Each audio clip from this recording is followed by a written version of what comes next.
Yes, finally, I can talk about my goat. Doctor Who Series 2 has garnered a bit of a reputation for being the weakest of the original Rusty Davies run, and after recently rewatching it, I can safely say that I agree with that sentiment. If Series 1 was an overall great series, with weak moments and episodes, then Series 2 is the opposite. It's an overall weak series, with great moments and episodes.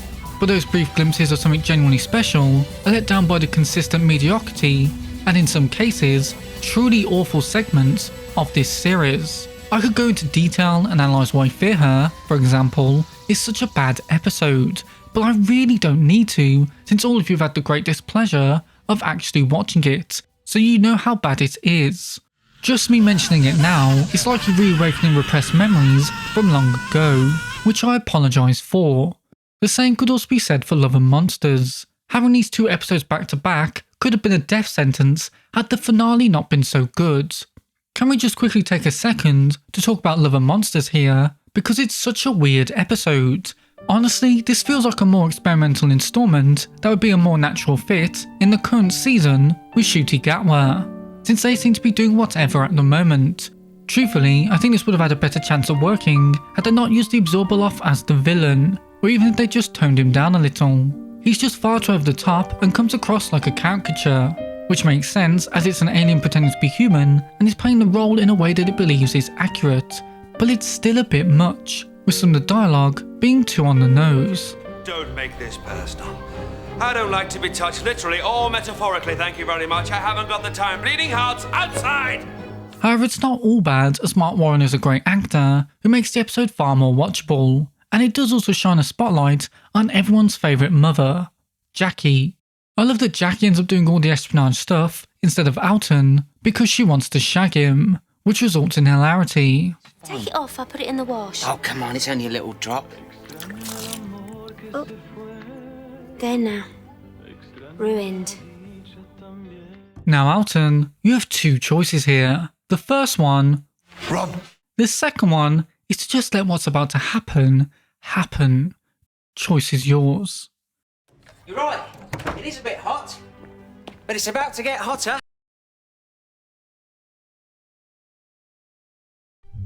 My biggest issue with Love and Monsters is not actually Peter Kay's wacky performance, or even the gimmicky nature of it, but instead that they never actually explain why Alton is making these videos. Are they for YouTube? Are they for Torchwood, the organisation that every episode in this series name drops? Or are they for something else? Because they're clearly not for himself with how he addresses the camera. If you're going to have a gimmick, then at least explain it. Now if it turns out that they did actually explain it and I just forgot or missed it, then I'd like to take this opportunity to thank my brain for working overtime in attempting to purge this episode from my memory, because this really is such a strange installment. At least I'll never age, and it really is quite peaceful. You'd be surprised. The doctor, the man who keeps running, never looking back because he dare not, out of shame. It's a good thing then that David Tennant is truly incredible as the Doctor. In fact, 10 is hands down the best Doctor we've ever had. There, I said it. I don't care if that's the coldest take someone could have in the Doctor Who fandom, I'm saying it anyway out of principle. If Christopher Eccleston carried Series 1, then I don't know how you could describe the heavy lifting that Tennant does with this one. From the very first second he's on screen, he's perfect. What was it? No, hold on. Oh, I know. Merry Christmas! Christopher Eccleston was absolutely fantastic at switching between different moods on the fly, but somehow I think David beats him at that aspect. We haven't got much time. If there's pilot fish, then why is there an apple in my dressing gown? He's just so facially expressive. As a kid, I never liked the Christmas Invasion because it was relatively Doctor Light. Yet even in an episode like that, 10 still shines brightly, with David showing off every facet of his character. We get to bear witness to the Doctor's goofiness, his charisma, and his rage. Don't challenge me, Harriet Jones, because I'm a completely new man. In a short span of time, David Tennant takes the torch from Christopher Eccleston and completely crushes it. When 10 properly enters the episode, it's glorious. Similarly to when Nine grabbed Rose's hand, it lets you know that everything is going to be alright. Plus, I love that it's tea that saves the day. It's very British. I also love that the Doctor unintentionally convinces Harriet Jones to kill the Sycorax. Every day you're sending out probes, messages and signals. This planet's so noisy. You're getting noticed. More and more. Harriet Jones was such a great and underutilised character, in my opinion. I really wish that we got to see more of her. However, what I like most about the Christmas Invasion, as well as it being a core aspect of this second series, is the relationship between the Doctor and Rose. At first, Rose really struggles to come to terms with this new Doctor, in part due to feeling like Nine abandoned her. Can she still trust him? Is this really the same guy that she's been travelling with? Why is he so hot now? These are the thoughts swirling around Rose's head. However, all it takes is one little wink to have Rose give in to Ten's charms. After this, she's putty in his hands. The romantic and sexual chemistry between this pair is off the charts from the get-go. I like how the dynamic between them is akin to two school kids mucking about. It was so similar to that I was actually kind of glad that Queen Victoria told them off. Do you think this funny? No, I'm sorry. It's like a teacher disciplining unruly students. I know you want her to say I'm not amused, but there's a time and a place, Rose. You literally just watched a man get torn into pieces. Have some perspective. It's a very different relationship to the one that she had with Nine. She was very smitten with Christopher, but it feels like she's head over heels for Ten. That said, I kind of wish that this series delved into their relationship a little more. Now, I absolutely adore the pairing of Ten and Rose, but I personally feel that Nine and Rose had a lot more development in their relationship and feelings, whereas Ten and Rose primarily just shoot each other googly eyes. I don't think it helps that we get a Doctor and Rose-like episode in Love and Monsters. Fearher then writes the Doctor out of the episode halfway through, or more specifically draws him out, and the Idiot's Lantern does the opposite by getting rid of Rose. Even in great episodes like The Girl in the Fireplace and the Impossible Planet Double Bill, they're separated for quite a lot of it. And then there's New Earth, where Rose is possessed by Cassandra, which whilst resulting in a surprisingly effective conclusion for a previously flat antagonist, it really doesn't help with getting Ten and Rose to bond. The two of them still get lots of great moments and scenes together, but I do wish that they were given more opportunities to bounce off one another. Luckily, the scenes that they did get together were more than enough to make their goodbye harrowing, but I'll talk more about that later. I do like though that Rose often has to pull the Doctor up on his behaviour, since Ten is quite rude. It's a bit rubbish. How many prisms has it got? Way too many. The magnification's gone right over the top. That's a stupid kind of... Am I being rude again? Yep. Hey, at least you're self-aware about it. I appreciate too that after Nine was almost always horrible to Mickey, that Ten is a lot kinder to him. Mickey, hello! Mickey, nice to see ya. And you, boss. What are you doing that for? Because you told me to. When was that? Oh, as if things weren't bad enough. There's two Mickeys. And you decided to scream? It took me by surprise. Like a little girl. Okay, upon further review, perhaps he's still a dick to him. Whilst I do have my issues with this series, I do think it did wonders for Mickey's character, specifically during the Cybermen episodes. Those should really be referred to as the Mickey episodes. Firstly, like Rose, Mickey has lost loved ones and jumps at the opportunity to see them again. It's very upsetting watching Mickey relive his trauma and grief and regret when he meets his dead grandmother. It's clear that he blames himself for her accident. That carpet on the stairs, I told you to get it fixed. You're gonna fall and break your neck. Seeing the very thing that killed her, and knowing that he had the opportunity to sort it out, but was too lazy to do so, would eat at anyone, and it's no surprise that he feels responsible for it. I've always liked Mickey, clearly more than the Doctor does, but these are the episodes where he's really given a great deal of depth that was absent before. You can even tell that the Doctor begins to feel guilty about how poorly he's treated him. Everyone treated Mickey like dirt, and he deserved far better, and it leads to a very understandable outburst. Whoa, stay out of trouble, be the tin dog. No, those days are over. Now, first of all, show some respect. And second of all, about time, Mickey. Even the Doctor can't help but acknowledge you now. And I appreciate that it's ultimately Mickey that saves the day. Hacker Man. He's the most powerful hacker of all time. I love that not only does Mickey save the day here, but that the Doctor trusts that he will. Such a turnaround from forgetting to even give him a job to do in the first place. Also, what a tragic end to the Cybermen. Similarly to Dalek, I think these episodes do a great job of introducing the Cybermen to a modern audience unfamiliar with them, and I like that the choice was made to present them in a sympathetic light, reminding you that all of them were once human. I especially love the scene where the Doctor and Mrs. Moore talk to the dying Cyberman. I'm cold. I'm so cold. No wonder the Doctor feels guilty about driving them insane, though he clearly didn't feel that earlier in the episode. Thank goodness he had the exact doohickey he needed to escape that situation. Some would call it a deus ex machina, I would call it a convenient way to undo a cliffhanger, although to be fair, they did set it up as the Doctor has had it on him the whole time. But regardless, these episodes were great for Mickey, and I love that the storyline ends with him finally gaining his independence and choosing to stay in the parallel universe. For Rose, he was always in second place, and for the Doctor, he was never even a contender, so it was nice to see him put himself first for a change. Then let's go liberate Paris. Like in my Series 1 video, I'm going to talk about some of the episodes that I really liked. Now if you've seen that video, then you may notice that I'm going to highlight less episodes than last time, and that's because there aren't as many standouts as before. But luckily this series wasn't a total wash, and we still got some truly iconic Doctor Who adventures. May I introduce Miss Sarah Jane Smith? Miss Smith is a journalist who's writing a profile about me for the Sunday Times.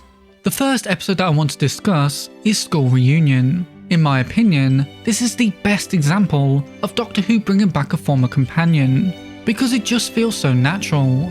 Sarah Jane fits into the story instantly and perfectly. Other times when a companion returns, even though I'm happy to see them again, it can come across like dangling keys in front of the audience. As if to say, you remember this person, don't you? Isn't it cool that we've brought them back? And if you're someone who didn't watch the classic series, or aren't even aware of who they are, then it's not super impactful. By contrast, Sarah Jane is instantly interesting from the second she graces our screens. She's already doing her own investigation, separate to what the Doctor is doing, and is figuring things out and asking questions without needing him. No wonder the Doctor is so excited to see her again, and to see that she's still great. Plus she was able to do all this without doing the classic companion trick of joining units. If this was your first time meeting this character, then she still works because it's evident through how she talks and how she reacts to the TARDIS, as well as the Doctor's overjoyed reaction to her, that she's a former companion. Her introduction, or reintroduction for some, and characterisation in this episode are so good that it's no surprise that she got her own spin-off series. A spin-off which is undoubtedly my favourite British kids show. This episode also does an excellent job in highlighting the issues that companion faces as her adventures with the Doctor comes to an end. Sarah Jane feels like the Doctor abandoned her and worries that she did something wrong to upset him. She waited for him. He showed her the stars, things beyond her wildest imagination, and now she was back to her old life. How could anything compare to that? She feels like the Doctor tossed her to the side when he was done with her. She even feared that he may be dead. It's a detail often ignored in Doctor Who, so it was nice to see how companion Doubt was no longer being attached to the Doctor's hip. It also results in Rose realising that she's just another in a long line of people that the Doctor has travelled with, and that there's every possibility that she'll just be another Sarah Jane, someone he ditches when he's ready to move on. The irony then, that Rose is canonically the most important person the Doctor has or will ever meet. Sarah Jane's return also enables us to get to see the Doctor's anguish over outliving all his companions. It hurts him to watch as they age and wither. These relationships that the Doctor is constantly forming are never built to last. The companions may feel the pain of being discarded, but the Doctor also feels the pain of letting them go. His conversation with Rose about it is also the first hint we get of just how special she is to him. Is that what you're going to do to me? No, not to you. He comes pretty close to saying the R word here. No, not lesbians, that comes later. However, the thing that I enjoyed most was the instantaneous dick measuring competition that ensues between Rose and Sarah Jane. Rats in school? Well, obviously they use them in biology lessons. They dissect them. Or maybe you haven't reached that bit yet. How old are you? Excuse me, no one dissects rats in school anymore. They haven't done that for years. Where are you from? The Dark Ages? Anyway, moving on. Anyone else smell the estrogen in the room? Love that neither the Doctor nor Mickey want to get in between them. Luckily, the two eventually see eye to eye, bonding over how much of a weirdo the Doctor is, with Rose acting as a sort of audience insert as she, alongside some of the viewers, learn the Doctor's and Sarah Jane's exploits. The Loch Ness Monster! Seriously? I also quite enjoyed the Krillitane as antagonists and wouldn't mind seeing them again, especially as they are monsters that constantly evolve. so the next time they showed up, they could be completely different, with potentially different abilities, which means that each time they reappeared, they could also be more of a challenge for the Doctor. Plus, Anthony Head gave a great performance as always. Man, I loved him in Merlin. Remember Merlin? Great show. School Reunion is a brilliant episode, and had this been the last time we ever saw Sarah Jane Smith, then this would have been a very fitting send-off for the character. Goodbye, Sarah Jane. However, the best episode of the series, at least in my opinion, has to be The Girl in the Fireplace. It's not a perfect episode, as I believe it could have done with an extra 10 or 15 minutes to better flesh out Madame de Pompadour and her romance with the Doctor. But for my money, this is the best episode of Series 2. It's just such a unique episode that's very tense and even a little creepy, with the clockwork robots even being a bit scary at times. And I love the idea of them using human parts to repair the ship, with the reason why they're so fixated on Renette not becoming clear until right at the very end. Speaking of her, Renette's a very well written character with some incredible dialogue. It is customary, I think, to have an imaginary friend only during one's childhood. You are to be congratulated on your persistence. Renette? And she has brilliant chemistry with the Doctor. Well, goodness how you've grown. Come on, Doctor, keep in your pants. I know the two of you fondled in real life, but it's a family-friendly show. This episode has the perfect tonal balance, in my opinion, with this installment switching between terrifying moments and silly ones with ease. The dynamic between Ten and Madame de Pompadour is so good that you can't help but wonder what could have been. Overall, this is a great episode, but its ending propels it to iconic status. Wish me luck. No. She knew what this meant, even if he didn't. If only he'd taken her at that specific moment. This ending is so upsetting because he was just ever so slightly too late. With him standing there, reading her final words, hearing her thoughts she knows are in Nia's, yet puts all her faith in the idea that he will return for her. Imagine experiencing the pain of knowing that someone never doubted you, and even though it wasn't your fault, you couldn't keep your promise to them. For me, this was the episode where I moved on from Christopher Eccleston. The previous 4, I couldn't help but superimpose 9 into some of the scenes in my mind, and I would ask myself, what would Sarah Jane and 9's interaction look like? Would it have been better? Did we miss out? This was the first episode where I conclusively went no, this episode works as well as it does because it was David Tennant, and because it was his emotions and expressions being showcased. The Doctor doesn't even need to cry for you to realise that he's so distraught and regretful. Now that is the power of subtle acting. This also makes 2 for 2 for Stephen Moffat. This man only wrote 1 story per series during the Rusty Davies era, and so far he's written my favourite episode of each series I've rewatched. Will he claim the gold for series 3? I don't know. What was the story he wrote for series 3 again? Oh God. It's locked.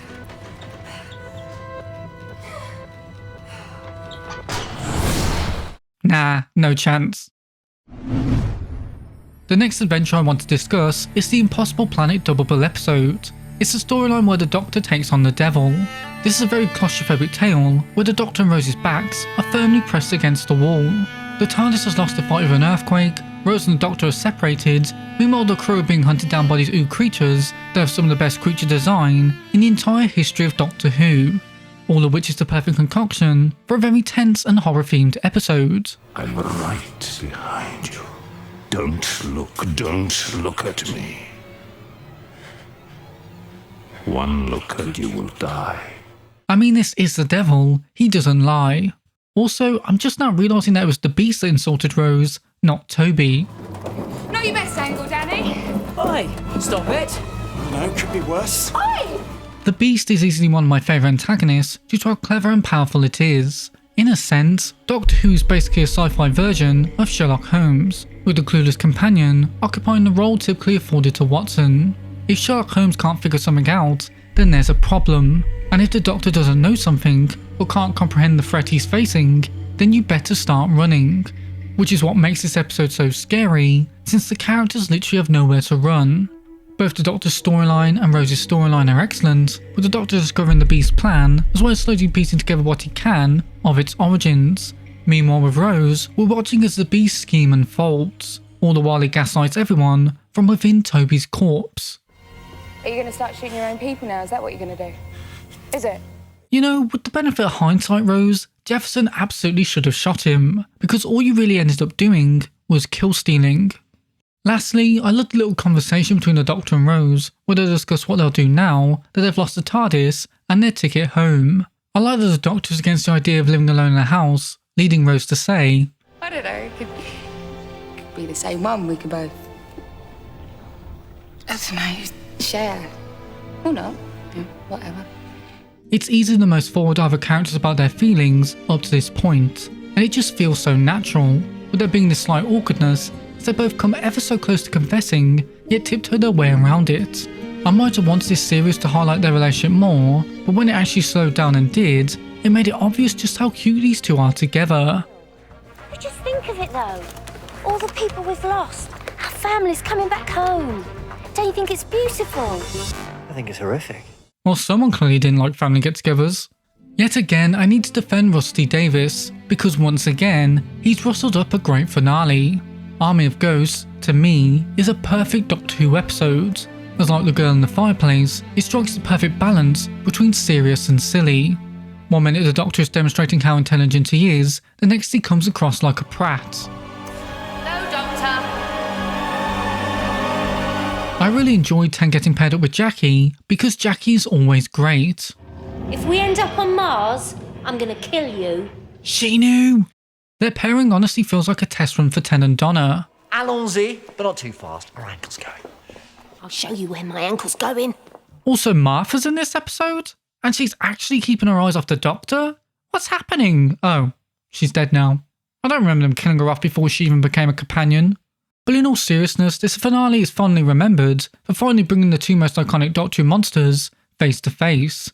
God, the nerdgasms must have been fierce that night. Our species are similar, though your design is inelegant. Damn, the Cybermen just called the Daleks basic bitches. I wonder if they took that comment to heart. You are superior in only one respect.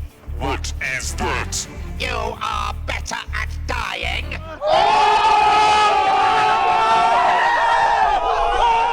That is genuinely one of the hardest, most memorable lines in the entire history of Doctor Who. I legitimately don't remember the Daleks being this sassy.